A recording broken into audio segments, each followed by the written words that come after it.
जय बोलो देवादिदेव 1008 श्री भगवान महावीर स्वामी की जय जय जय। अहिंसा परमो धर्म की जय जय जय। परम पूज आचार्य गुरुवर श्री विद्यासागर जी महाराज की जय जय जय। परम पूज महामना प्रमासागर जी महाराज की।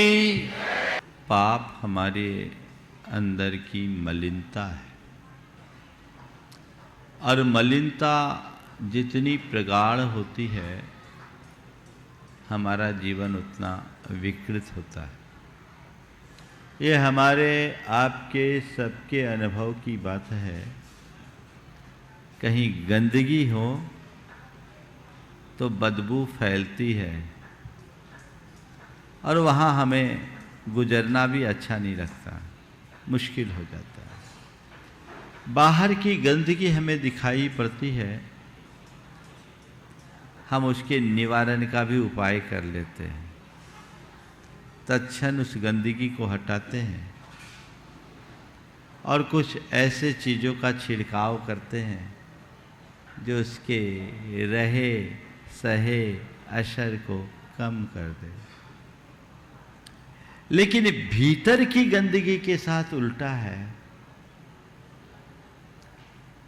हम भीतर की गंदगी को साफ करने की बात तो बहुत दूर है, प्रायः बढ़ाने में लगे हुए हैं। हर प्राणी के भीतर गंदगी है और हम ये गंदगी आज की नहीं जन्म जन्मांतरों की है। और विडंबना ये है कि हम रात दिन उस गंदगी को बढ़ाने में लगे हैं जिसकी बदबू सब तरफ फैल रही है। बदबू हमें प्रभावित करती है,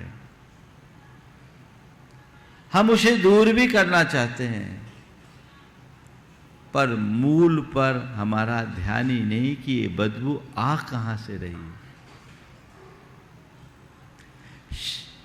संत कहते जानो तुम्हारे अंदर जितने भी विकार हैं इसका उत्स, इसका मूल, इसका स्रोत क्या है। फिर उसे साफ करने की कोशिश करो।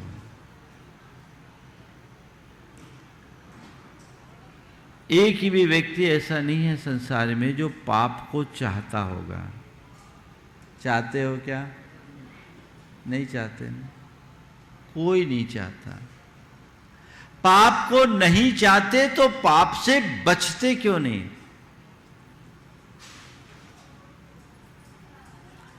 महाराज हम तो पाप का फल नहीं चाहते।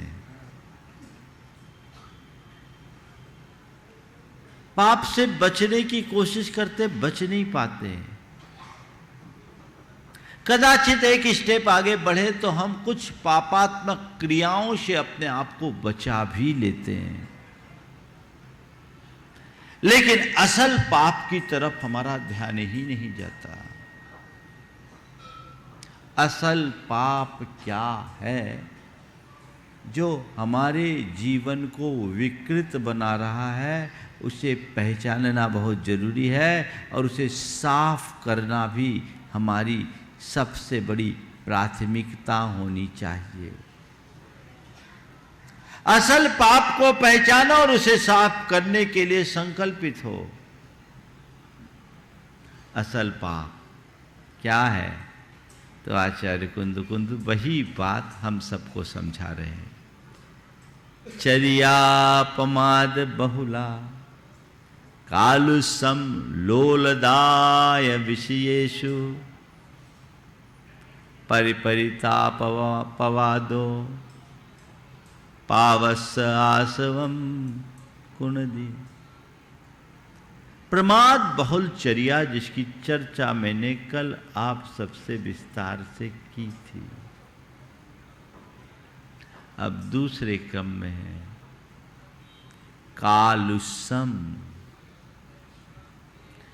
मन का कालुष्य है, ये पाप है।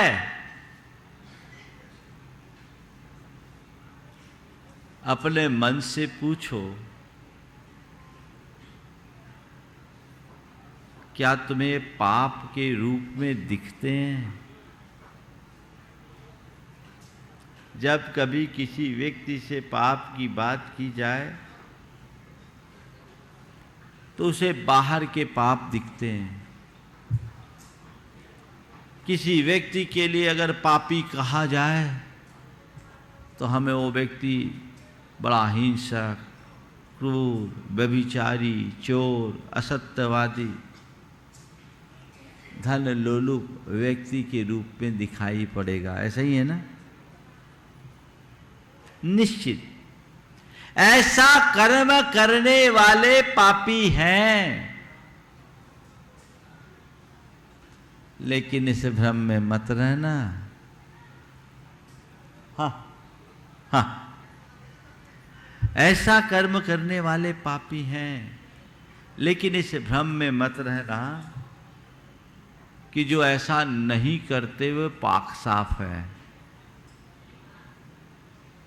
क्यों? आप तो किसी के साथ मारकाट नहीं करते,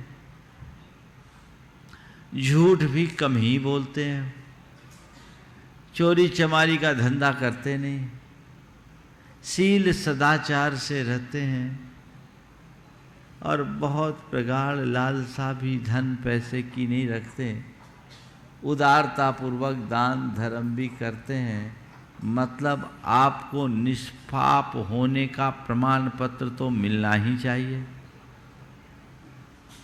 मिलना चाहिए कि नहीं मिलना चाहिए? सर्टिफिकेट दे दूं? बोलो। अगर किसी प्रमाण पत्र से तुम पाप से बच जाओ तो मैं तो पकड़ पकड़ करके बांटूंगा, पर किसी और के द्वारा कोई प्रमाण पत्र मिले उससे हमारा जीवन प्रामाणिक नहीं बनता। हम खुद को अपनी कसौटी पर कस कर देखें, तब हमारा जीवन प्रामाणिक होगा। असल पाप है हमारे मन की कलुषता। हे भगवान मेरा पाप कट जाए, मेरा पाप मिट जाए, ये प्रार्थना तो रोज करते हो। भगवान जन्म जन्म के पाप कटे कहते हो, कट जाए, पर मेरे मन की कलुषता मिटे, कभी ऐसी प्रार्थना की? मन का सब कालुष्य मिटे और अंतर उज्जवल होई की भावना मन में कभी जगी? बोलो। महाराज इधर तो हम सोचे ही नहीं। अपने मन को पलटो। तुम्हारे अंदर गुस्सा भरा है? ये कालुष्य है। अभिमान है? ये कालुष्य है। कपट है? ये कालुष्य है। लालच की प्रगाढ़ता है? ये कालुष्य है। घृणा है? ये कालुष्य है। द्वेष है? ये कालुष्य है। ईर्ष्या है? ये कालुष्य है। काम वासना है? ये कालुष्य है। और ये सब क्या है? पाप।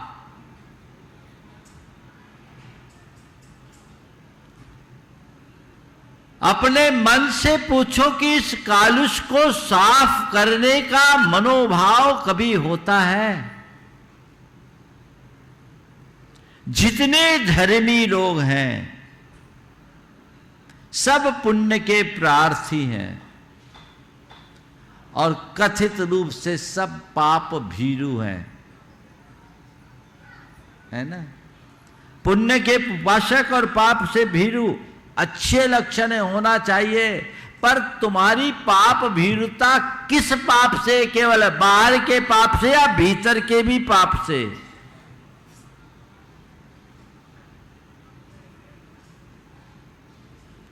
किसको पहले साफ करना है? मन के कालुष्य को मिटाना है।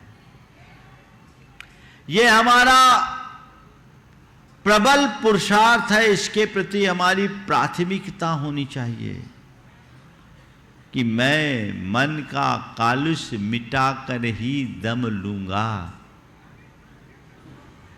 मैं इन विकारों को अपने ऊपर हावी नहीं होने दूंगा। ये विकार मेरी चेतना को विकृत कर रहे हैं, ये भाव वर्धक है, यही मेरे दुखों का मूल है। अंतर में ऐसी समझ आती है, सब चल रहा है। ऊपर से धर्मी होना बड़ा सरल है, धर्म को अंतर में उतारना बड़ा कठिन है। अपने आप को टटोल कर देखो, मैं कहां खड़ा हूं। दूसरे को मत देखना।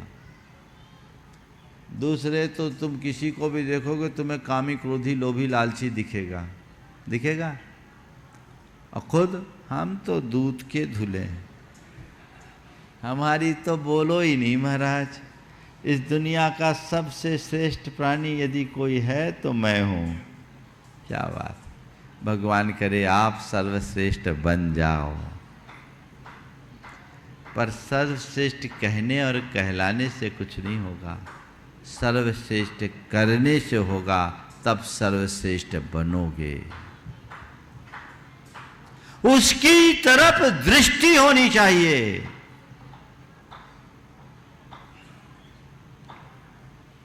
अंतरंग पाप, बचपन में हम लोगों को सिखाया जाता है पाप क्या है, कषाय क्या है।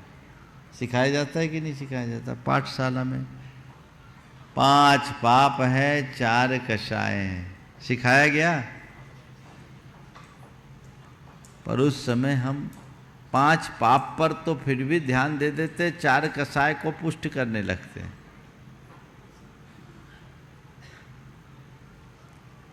जब तक धर्म को हम अंतःस्पर्शी नहीं बनाएंगे तब तक जीवन का रूपांतरण संभव नहीं है।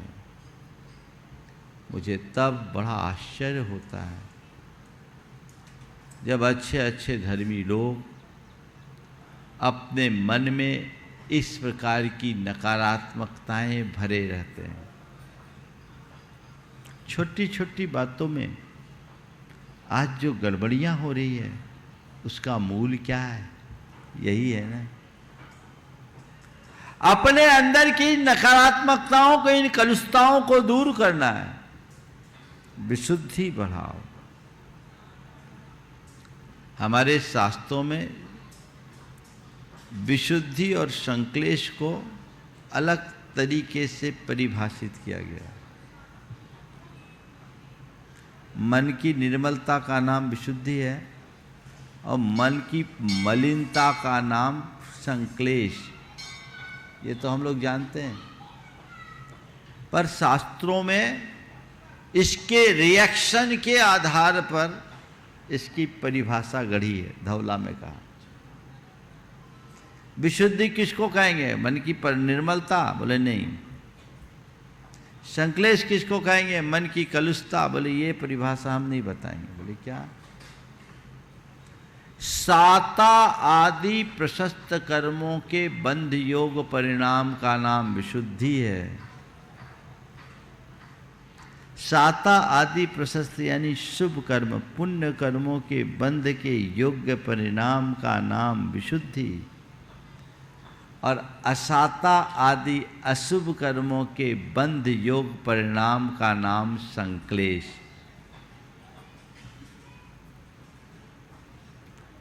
समझ में आ रही बात?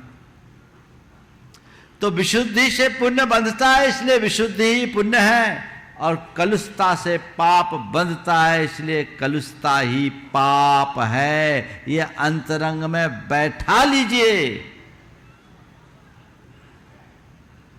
मेरा असली शत्रु मेरे मन का अशुभ परिणाम है,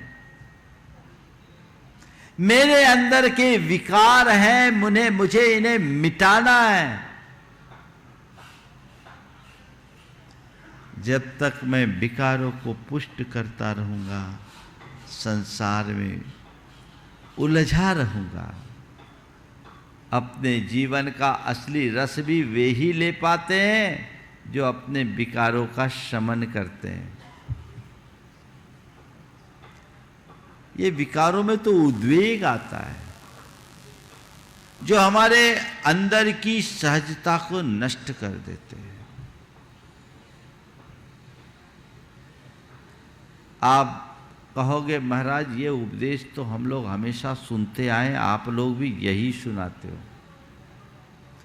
विकार मुक्त रहो, विकार मुक्त रहो, विकार मुक्त रहो, है ना?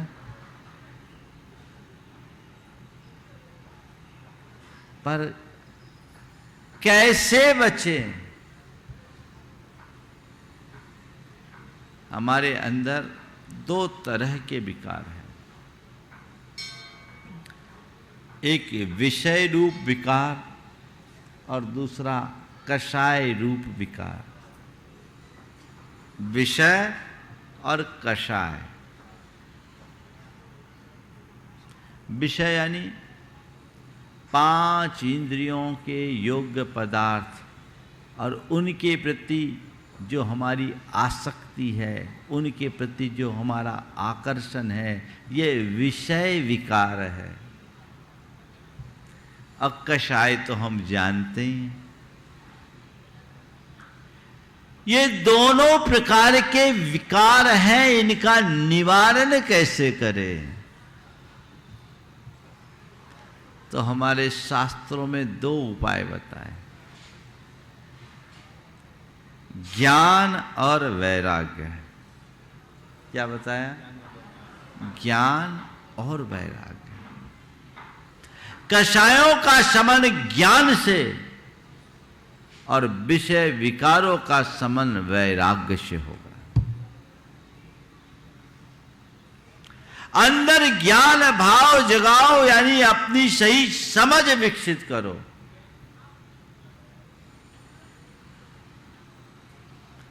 ये कषाय मेरे अंदर के विकार हैं, ये मेरी आत्मा के पतन का कारण है, ये मेरा स्वभाव नहीं विभाव है। ये अंदर की समझ जब आती है तब आदमी उनसे बचता है। और 5 इंद्रिय के विषयों के प्रति का जो आकर्षण, विषयों का जो आकर्षण है, वो वैराग्य से दूर होता है। वैराग यानी ये विषय केवल तृष्णा को बढ़ाने वाले हैं, इनमें कोई सार नहीं है, ये असार है। वैराग का मतलब क्या है? घर बार छोड़कर साधु बन जाने का नाम वैराग है। ये तो वैराग का बड़ा उथला रूप है। घर बार छोड़कर साधु बन जाना वैराग्य हो सकता है, लेकिन ये वैराग का बड़ा उथला रूप है। वैराग का मतलब क्या? विगतः राग विराग तस्य भावः वैराग्यम। राग आकर्षण छूट जाना, चीजें असार प्रतीत होने लगना, इसका नाम वैराग्य है। घर बार छोड़ने का नाम वैराग्य नहीं, घर बार असार दिखने का नाम वैराग्य है। घर बार छोड़ करके भी अंदर घर पालते रहो तो वैराग्य नहीं, वैराग्य का भेष है। 5 इंद्रिय के विषय जब सारहीन लगने लगे तो समझना मेरे भीतर वैराग्य आ गया है। उनमें सारहीनता दिखनी चाहिए। तो ज्ञान और वैराग्य ये बहुत बड़ी ताकत है, और इन्हें ही मैं 4 बातों के माध्यम से आज आपको बताने जा रहा हूं। सबसे पहली बात समझ, दूसरी बात है संकल्प, तीसरी बात है सजगता, और चौथी बात है सक्रियता। समझ, संकल्प, सजगता और सक्रियता के इन चतुष्टय को अपना लोगे तो सब प्रकार के विकारों के शोधन में समर्थ हो जाओगे। सबसे पहले अपनी समझ सही बनाइए। ये दोष, ये दुर्बलता, ये दुर्गुण मेरे विकार हैं, ये कालुष्य है, ये मेरी आत्मा को मलिन बनाने वाले हैं, ये मेरे जीवन को विकृत करने वाले हैं, मेरे आत्मा के स्वभाव नहीं है, मेरे दुखों के मूल ये ही हैं। ये समझ है।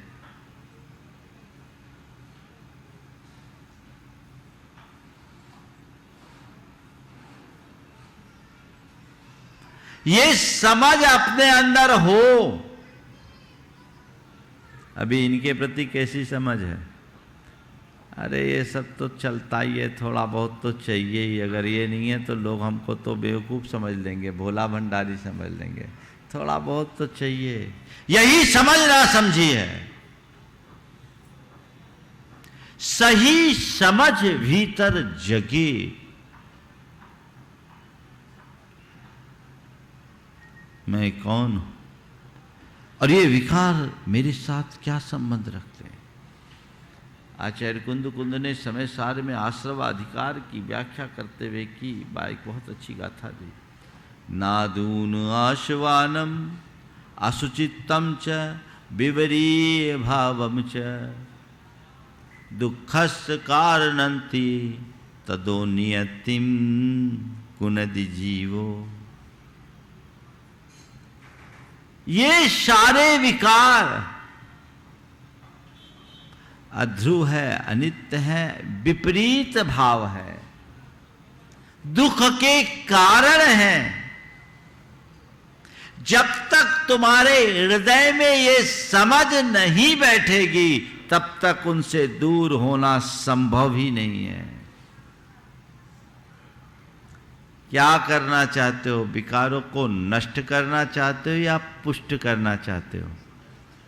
हाँ, नष्ट करना चाहते हो ना? बिल्कुल। कर क्या रहे हो? नष्ट या पुष्ट? क्या कर रहे हैं? हम चाहते तो हैं नष्ट करना, पर करते हैं पुष्ट करने का काम। ये समझ की कमी ही तो है। यहां अपनी सही समझ होनी चाहिए, क्लियर कंसेप्ट। ये मेरे दुख के कारण है, ये विपरीत भाव है, मेरे स्वभाव नहीं है। ये समझ अंतरंग में बने तभी समझदार कहलाएंगे। समझे? कौन है समझदार की पहचान? आप किसी व्यक्ति को कहो ये बड़ा समझदार है, तो आपके सामने कैसे व्यक्ति की छवि उभरती है? हाँ, कैसे व्यक्ति की छवि उभरेगी? समझदार किसको बोलते? बोलो ना भाई। क्या हो गया? आप लोग समझदार तो हो ना। महाराज आपने क्या समझ रखा हमको? हम ऐसे वैसे थोड़ी, सब के सब समझदार हो कि नहीं? बोलो तो जल्दी से। हाँ, समझदार हो कि बेवकूफ? थोड़ा जोर से बोलो, हम सुने। क्या हो? समझदार की पहचान क्या है? समझदार होने की पहचान क्या है? बोल तो दिया हम समझदार हैं। बोलो आशीष। हाँ, जो विवेकवान हो। यही तो सुनना चाहता था।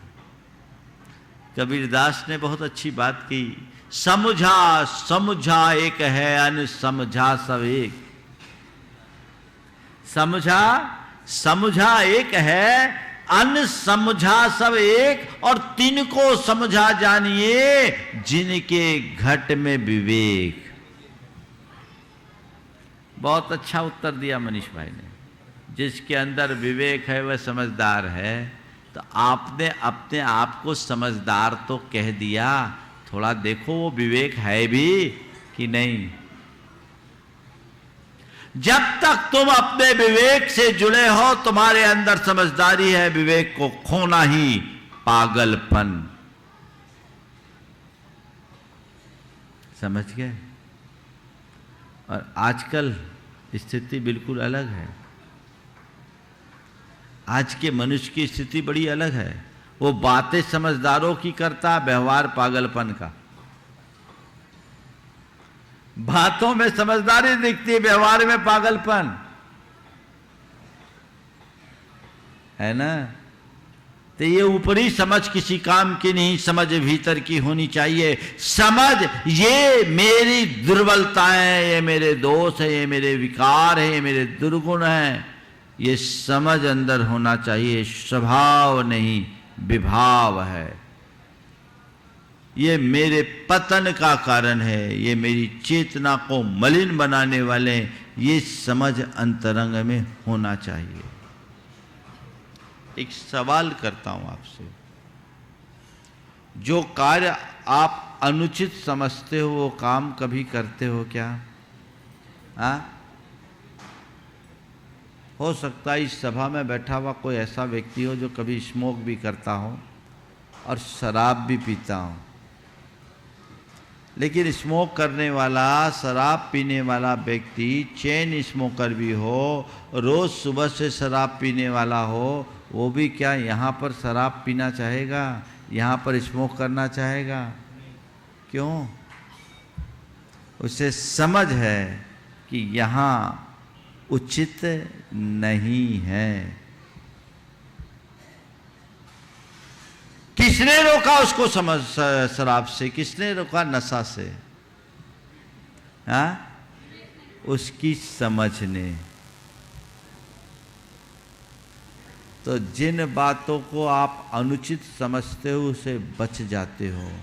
जिस दिन अपने विकारों को अनुचित समझ लोगे उनसे बच जाओगे, फिर कोई नहीं रोक पाएगा। है ना ये अनुभव की बात? बजाओ जोर से ताली। आज समझ विकसित करनी है। ये अनुचित है, ये समझ अंतरंग में। अभी मालूम, यहां तो समझ में आ जाता है, यहां नहीं बैठती बात। इसको क्या करना है? यहां से यहां लाना है। समझ गए? समझ की बात है संकल्प। संकल्प ठान लो कि नहीं, अब इसे मुझे हावी नहीं होने देना है।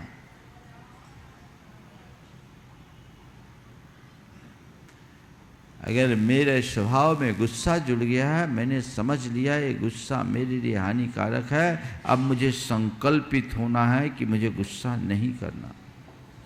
देखिए समझ और संकल्प का परिणाम क्या होता है।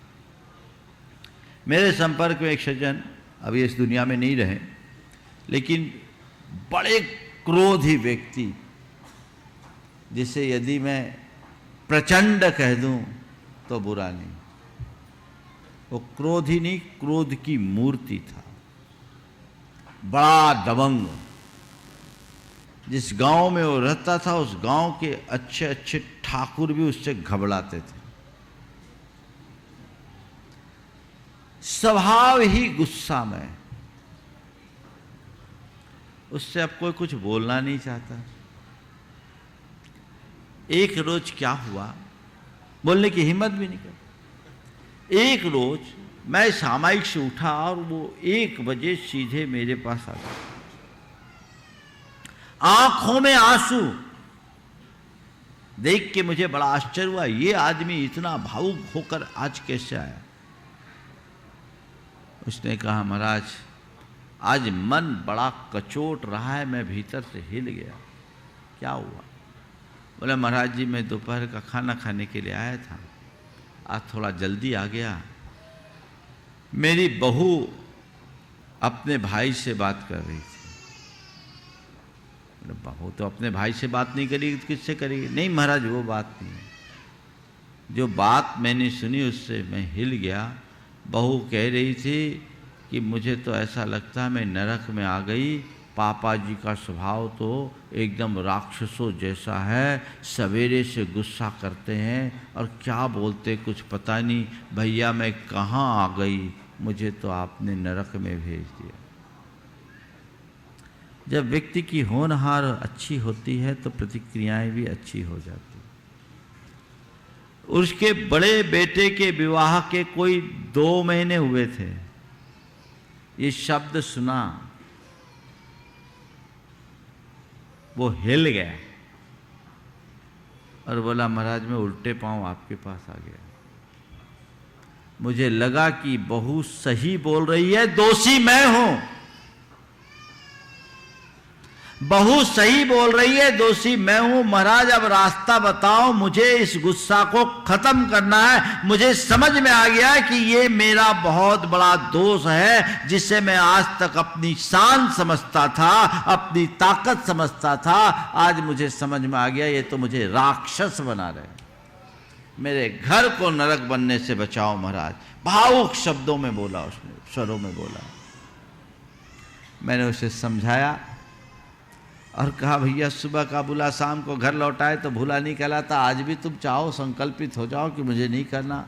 बहुत पुरानी बात है, 1991 की। मैंने उसे समझाया और उस समय मैं जितना जानता था बताया।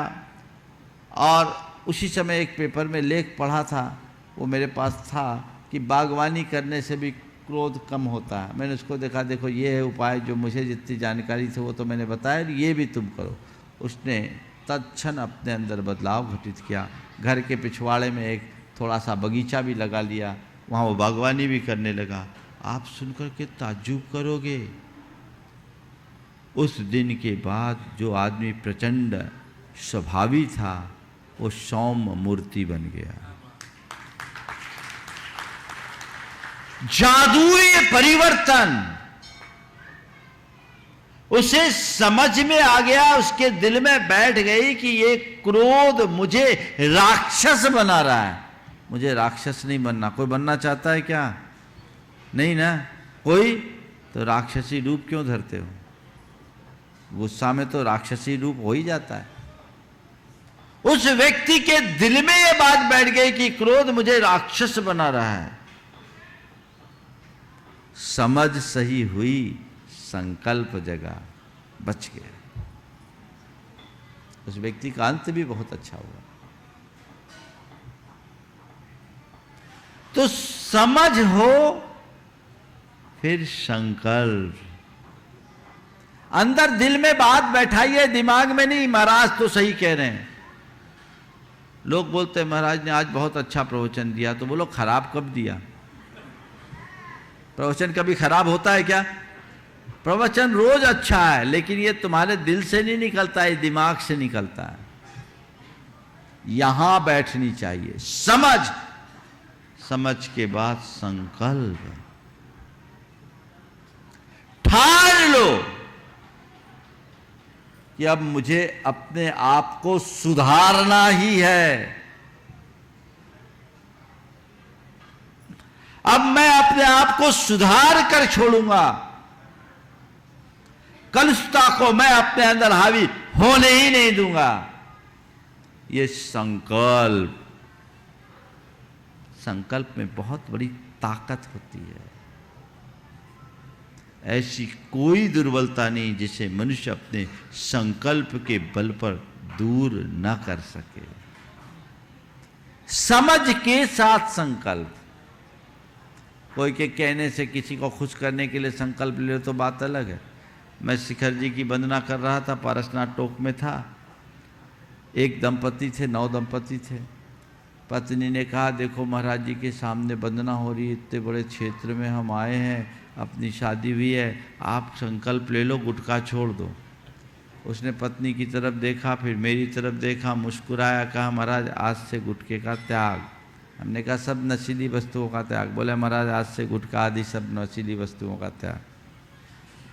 मैं सामयिक किया, वो लोग नीचे पूजा, थोड़ी देर पूजा पाठ किए, नीचे उतरे, कुछ खाए पिए होंगे, आधा पौन घंटा उसमें निकल गया। मैं जब लौट रहा था और पारसनाथ टोंक से डाक बंगले की ओर मुड़ रहा था तो वहीं एक डोली वाला खैनी ठोक रहा था। खैनी समझते ना, तंबाकू का एक उत्पाद है, इधर बहुत चलता है। तो खैनी मल रहा था और उसने उसके आगे हाथ फैला दिया, उसके आगे हाथ फैला दिया। मैंने कहा बन गए भिखारी? मुझे देखा तो बड़ा झेपा। हमने कहा बन गए भिखारी? मुझे देखा और झेपा। बोला महाराज गुटखा का त्याग किया था, खैनी का नहीं।